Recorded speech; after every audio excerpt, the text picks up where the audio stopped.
right, hey everyone, how's everyone doing?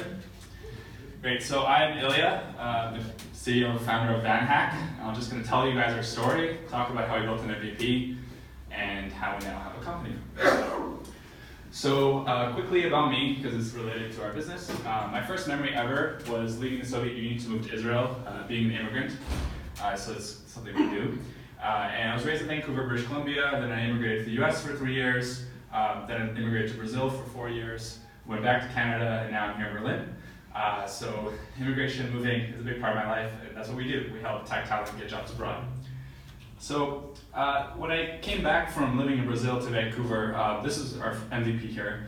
I started getting a lot of requests from friends and people that I actually didn't know that well as well about moving to Vancouver. Specifically from Brazil. So it was a very, very targeted group of people wanting to do a very, very specific thing. So I had this idea, maybe I could help them somehow. Actually, originally the idea was to sell coding boot camps. So people who didn't know how to code to move to a new country to learn how to code, potentially stay there and move back. And so I put this website up. It took me 50 minutes, as you can probably see, very ugly, to build this. It was in Portuguese, so very focused on the target market, people from Brazil.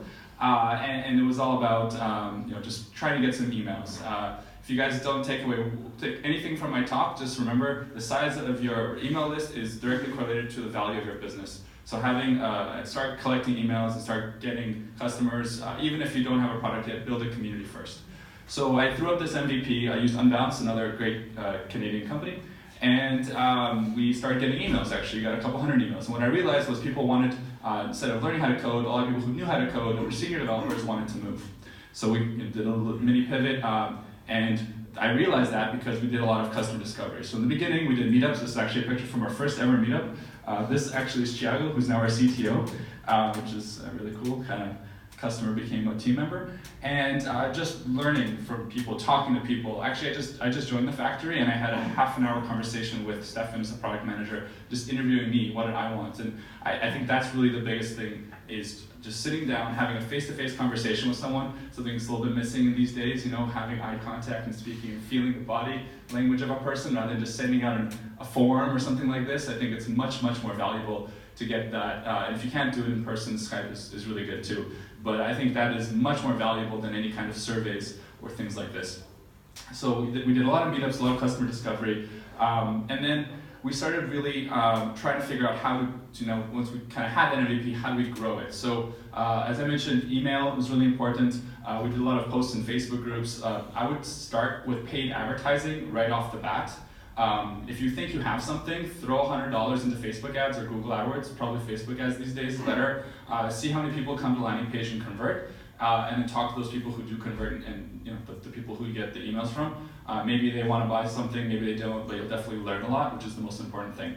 Also, content is really, really important, and like Rob said, concierge. So this is actually our first ever placement.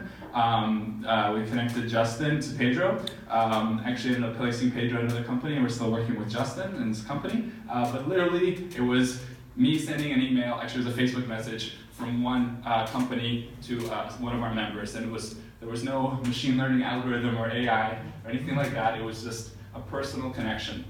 And a double-sided marketplace is probably the best way to do it. I heard a founder of HelloFresh used to take the subway, or the U-Bahn here, and hand-deliver food to people, and now his company is worth $2.6 billion. So yeah, humble beginnings. And concierge really is the best way, because you don't have to spend money or time, you just do it yourself, and then you start seeing that it's worth investing the money into building a software platform. And then more connections. So this is actually a connection we made to a company at Techstars. So that's something important. And I guess I quickly just touch on this before I finish up, is media. These days, really creating content and being a media company, thinking like a media company. I think Red Bull is probably the best example of this, of how they don't sell soft drinks. I mean, they sell sugar water, like that's their thing. But really, what they do really well is the guy jumping from the space and getting attention, and that's really why they're being able to be so successful. So, like it or not, these days you're a media company, no matter what company you are. So we also do virtual events. These are some of our members. Just And then really my favorite part of my job is these moments where we actually change someone's life and they move with their family to another country and start a new life in a new location. So where we are today, quickly, we're just actually hit 66,000 members. This is a little bit outdated from a couple months ago. So we have a ton of talent, and we're working with some great companies, such as these. Someone said Siemens is in the room, so if you guys need developers, maybe we can talk. Shameless plug. And the future, we're creating a borderless world, because we really think that immigration and globalization are the way forward. Yeah, if you want to chat more about that, I'd be happy to talk afterwards. Thank you.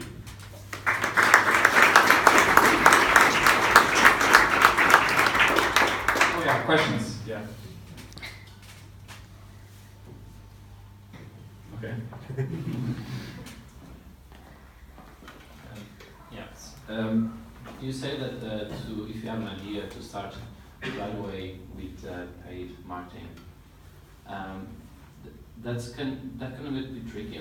Like if you're making your company starting with pushing advertisement instead of organic growth, to understand, or you think it was better that way?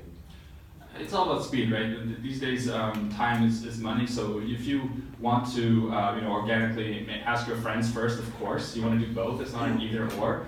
But I think if you just want to get genuine opinion from someone you've never heard of that's in your target market, like you can get super granular in your targeting these days, and like cost per click is really, really low, depending on maybe a few bucks. For us, it's a few cents.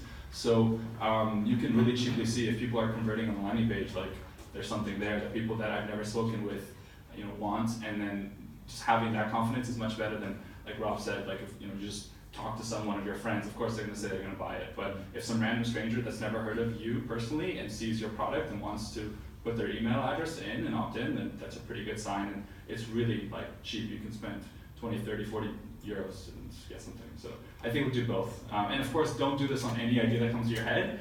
Be smart about it, but if you have like pretty good amount of confidence this is going to work, it's a really easy way to test it out quickly. And also, of course, A/B test the landing page. So unbalanced and all these things they have, like you can create 3 or 4 variants, right? Yeah. So then you can kind of see which message is really hitting home. Cool. Thanks. Cool. I guess. Any other questions? Cool. Thanks, everyone.